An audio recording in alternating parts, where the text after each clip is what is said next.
ازيك يا صديقي؟ عامل ايه؟ كويس؟ طيب انا قلت اطمن عليك. كل مره بروح السينما بيبقى فيه ربع ساعه كده بتبقى عباره عن اعلانات الافلام اللي هتنزل قريب. المهم ان ظهر اعلان مدته حرفيا 8 ثواني عن فيلم انيميشن كده عباره عن 3 مومياوات مصريه قاعدين في سينما، وكان شكلهم لطيف كده، وفهمت بعد كده ان ده فيلم انيميشن اسمه ماميز. فجاي النهارده اقول لكم رايي فيه، يا ترى عجبني ولا لا؟ فيلا بينا نخش في التفاصيل.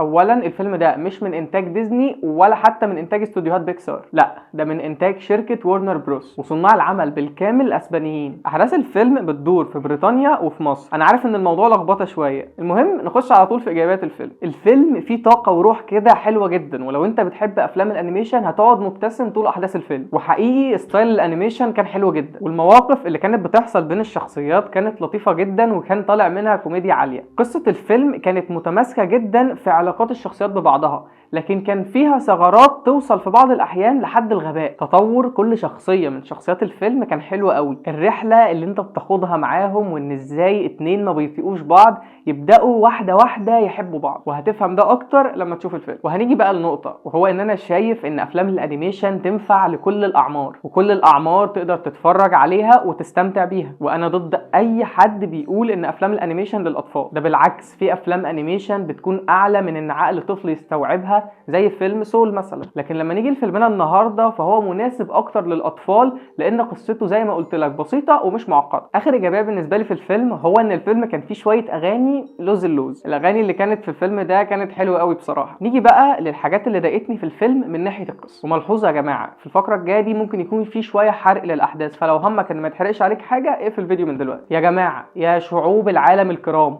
مصر مش صحراء، مصر مش اهرامات وبس. الصوره النمطيه ان مصر عباره عن الاهرامات وابو الهول جنبها ده غريب وانا مش فاهمه. يا حبيب قلبي انت هو احنا في 2023، خش سيرش دقيقه واحده هتلاقي ان الاهرامات جنبهم طرق ومباني وعربيات. لكن كونك تختصر مصر في مدينه خياليه بتبين فيها اراضي مصر القديمه، او زي ما كان اسمها في الفيلم عالم المومياوات، وبمجرد ما المومياوات دي بتطلع من العالم ده لعالمنا الحقيقي بنلاقيهم نطوا على انجلترا وكروتوا مصر تماما. طب يا عم احترم البلد اللي فيلمك كله عباره عن تاريخها. نيجي لتاني حاجه غبيه قوي واستفزتني في الفيلم. هو يعني ايه ان اي حاجه بنكتشفها في مصر بناخدها وننقلها على عربيات ومراكب ونوديها انجلترا؟ هو ايه المنطق ده؟ ان انا الاقي جوائز وتماثيل فرعونيه فاقوم واخدها ناقلها انجلترا واعرضها في متحف؟ باي حق اصلا اي حد يقدر ياخد اي حاجه ويطلع بيها بره البلد؟ بالذات وانت بتتكلم عن انهم اكتشفوا الحاجات دي في الاهرامات، اللي هي اصلا اكتر منطقه اثريه محميه في مصر. فده غباء كتابي وهبل كده وعشوائيه. عشان كده بقول لك ان الفيلم ده مناسب اكتر للاطفال، لانهم مش هياخدوا بالهم من العبث ده. اجماليا الفيلم مش وحش، الفيلم ده لطيف وتقدر تتفرج عليه مع اولادك وهيتبسطوا جدا. في النهايه تقييم الشخصي للفيلم 6 من 10 وبس كده. لو بتتفرج علينا من يوتيوب ما تنساش تعمل لايك وشير للفيديو وسبسكرايب للشانل، ولو بتتفرج علينا من فيسبوك ما تنساش تعمل لايك وشير للفيديو